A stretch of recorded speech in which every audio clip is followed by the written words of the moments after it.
وذكر فإن الذكرى تنفع المؤمنين. What's the purpose for why Allah Azza wa Jal created the human being? Allah Azza wa Jal, He said in Surah Al-Dhariyat, وَمَا خَلَقْتُ الْجِنَّ وَالْإِنسَ إِلَّا لِيَعْبُدُونَ. I did not create mankind and jinn kind except that they worship me. That's it. That is the only purpose of the creation of mankind and jinn kind. That they worship Allah Azza wa Jal in everything they do and in every moment of their life. You worship Allah in the way you eat. You worship Allah in the way you drink. You worship Allah in the way you dress. You worship Allah in the way you talk. You worship Allah in where you stretch your hands. And you worship Allah Azza wa Jal by obeying His commands and keeping away from His prohibitions. But you see, my brothers and sisters in Islam, the first purpose I mentioned to you, and then the second purpose, they are closely related to each other. You cannot worship Allah if you do not know Allahu ala kulli shay'in qadir. Therefore, the first purpose in life is to know who Allah is. That's the first purpose in life. Before it is to worship Allah, the first purpose in life is to know Allah Azza wa Jal by His names and attributes, is to know that Allah is capable over all things. How are you going to learn this lesson? Look around you, look above you, look beneath you, look left and right of you. Everything Allah created refers to the fact that Allah is capable over all things. That's the first purpose in life, to recognize Allah Azza wa Jal. Then the second purpose is for you now to worship this Lord that you have come to know who He is.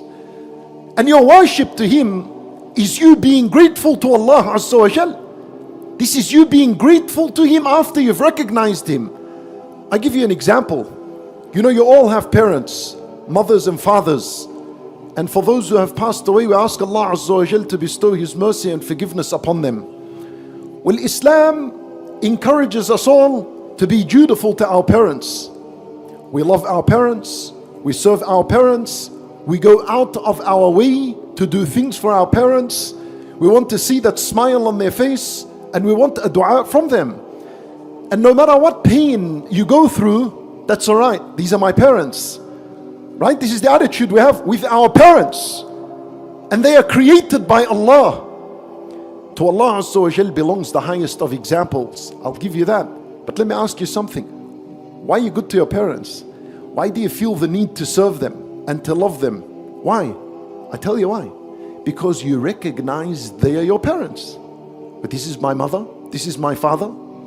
She carried me for 9 months. He provided. He went and worked hard, and every dollar he spent it on my education, on my food, on my nourishment, on my clothing. I recognize. So I am grateful to them for the rest of my life. To Allah belongs the highest of examples.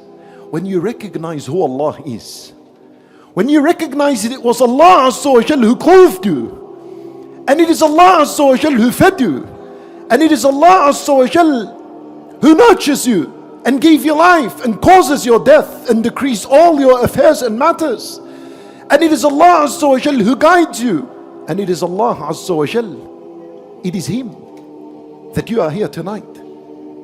It is Allah Azza wa Jal that your limbs are functioning today, and you woke up healthy and you had your well-being. What is Allah Azza wa Jal to you compared to your parents to you? Nothing. Nothing. And so this is why once you recognize He's your creator and your Lord, now you spend the rest of your life being grateful to Him. How? By observing His commands, adhering to His commands, and keeping away from the prohibitions. This is the purpose of life. Everything around us is so that we recognize Allah Azza wa Jal is one. And then afterwards, when we know who He is, we spend the rest of our lives grateful to Him. And that is our worship. Our worship is gratitude. And Nabi sallallahu alayhi wa sallam, he used to pray long nights. And this is voluntary prayer. And when Aisha radiallahu anha would say to him that Allah Azza wa Jal has forgiven you, why are you praying long nights? until his heel would crack and it would bleed. He would say, أَفَلَا أَكُونُ عَبْدًا شَكُورًا? Shall I not be a grateful slave? What do we learn from this narration? That the Nabi sallallahu alayhi wasallam is saying to Aisha radiyallahu anha, my salat is gratitude to Allah. Yes, I know. Allah Azza wa Jal has forgiven me. I'm praying because I'm grateful to my Lord subhanahu wa ta'ala. Then your worship is gratitude to Allah Azza wa Jal.